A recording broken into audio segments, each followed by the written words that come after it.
Hi, if you like the video, please remember to subscribe.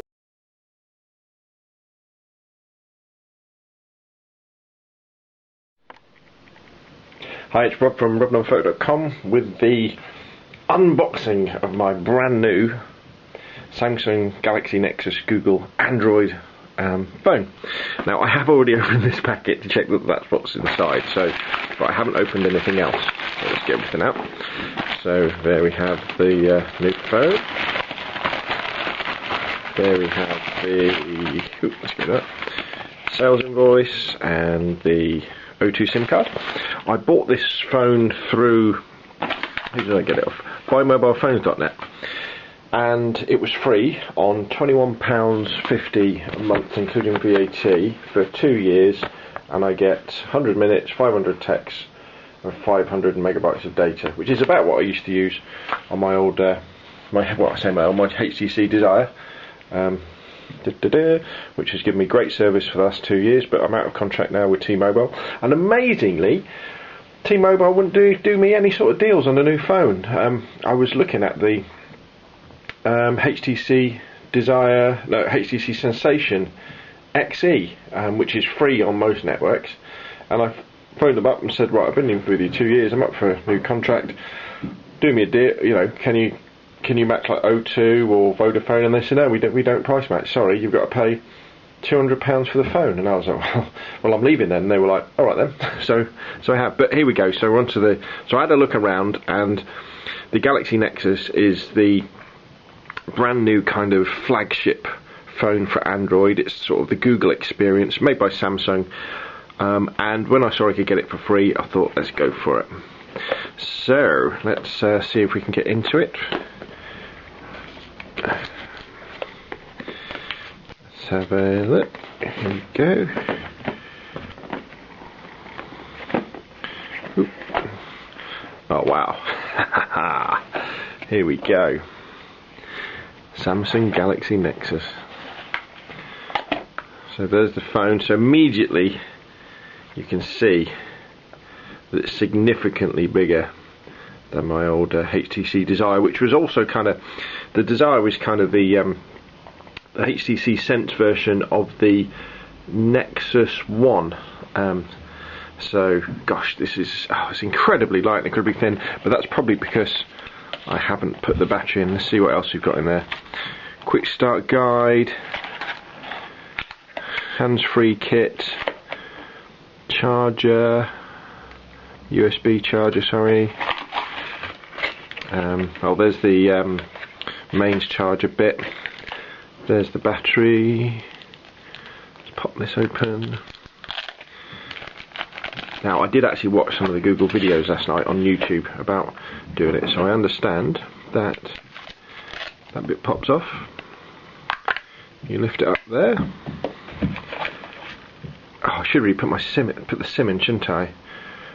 What I'll do is I'll put the battery in and I'll start charging it up. In fact, shall I do that? Shall I pop my SIM in? Shall I pop the new SIM in now? So I'll probably need registering, but I'm not sure, so let's have a look. Let's pop it in. Goes in like so. Nice and gently. Battery goes in like so. Put the back on. Bottom first. Carefully pick them into place. Oop. It's always awkward, isn't it, when you're putting the new backs on them, because you're always like, I don't want to break it, I don't want to break any of the tabs.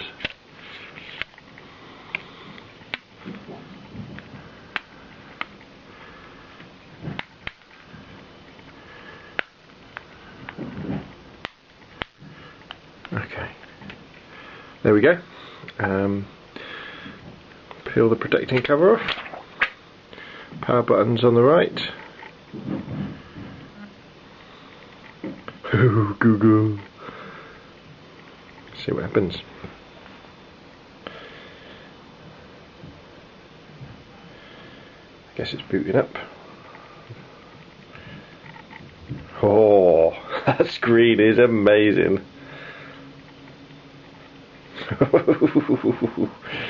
Very, very cool. Oh, Android is upgrading. So here we go. English, United Kingdom, start. Right, so what I've got to do now is go and set it all up. So what I'll do is I'll plug it in, get it charging, sign in so I can have access to my accounts and stuff, download a few apps, and then I'll be back in a little bit, and you'll see it just after a little short break. Thank you. Okay, and so we're back. I've done a little bit of customising of the phone, as you can see. So first impressions, what have we got? It's incredibly light, the screen is incredibly large, but you can still get around it. I've got quite big hands so I can move around. It's nice and fast and responsive. Main differences I've seen sort of so far, obviously the fact that versus the HTC Desire, this has a camera on the back and has one on the front. It has Ice Cream Sandwich on it, which is the latest Android operating system. And the big differences are the fact that you can see this thing down here. These icons here, which I'll get for messages, applications, camera and phone, are always on every single screen that you go to. And obviously, you've got the Google search bar up the top as well. You also have, there's no fixed buttons on these, but you've got the home screen, the back screen, and then you've got, when you press that button there, you have sort of all your favourite apps that you've been using. Well, I think they're still live, so you can just kind of flick between them really, really fast. And yeah, I mean, I'm a creature of habit, so I've got it kind of set up like my HTC Desire. So you can see I've got all my power control options on the bottom. That little thing there, that little switch is I didn't realise, but it was on the HTC Desire, it was a HTC widget, but that basically turns the mobile network on and off, so you can kind of go into a situation where none of the apps are allowed to talk to the internet, so you save power. When you turn it on and off, it also has a face recognition thing instead of a lock that you can use, and that seems to work okay as long as there's enough light. Yeah, and I'm just kind of scratching the surface really with what you can do. What I'm really looking forward to is having a phone with nice fast processors, but say that the Desire was nice and snappy too. Loads of memory, so I'm not going to have to worry about running out of memory for my apps. A better camera and a lot more screen real estate for just making sure that typing and everything kind of works better. The keyboard is all the numbers and letters are a lot further apart, which means that everything seems a lot easier to do, a lot less mistakes.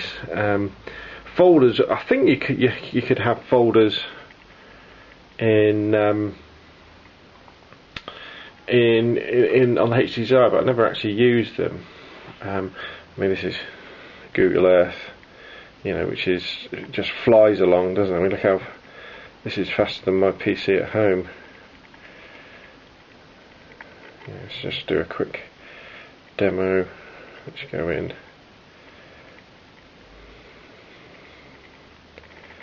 Where are we? I've got to get to the right place, haven't I? Here we go. Zooming in on Portsmouth and Gosport.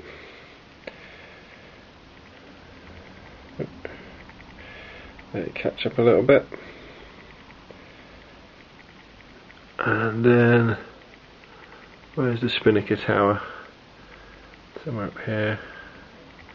There it is. Obviously nice in 3D. You can do the old trick. How do you do it? It's like that, isn't it?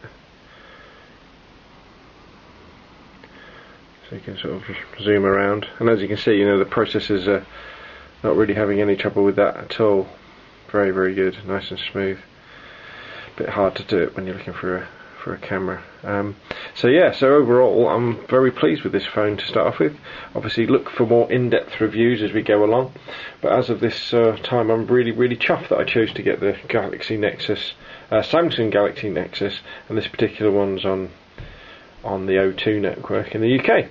Well, thanks for watching. My name's Rob from robnunphoto.com, and hopefully pretty soon I'll see you on the website. Cheers.